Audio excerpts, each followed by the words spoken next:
সকালে প্রথমে কিছু কাজ করে নিয়েছিলাম ওই দিন। তারপর প্রথমেই চলে গেছিলাম পুজো দিতে।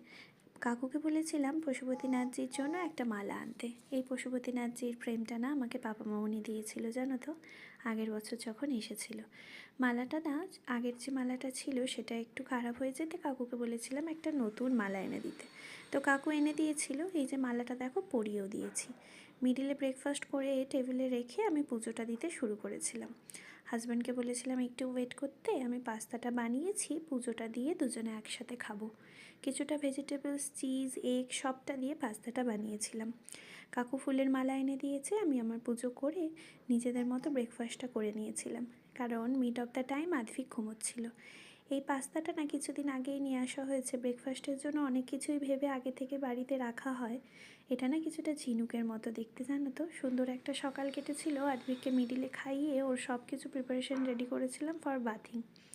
তারপর একটু ফ্রুটস কাট করে রেখেছিলাম। ভালো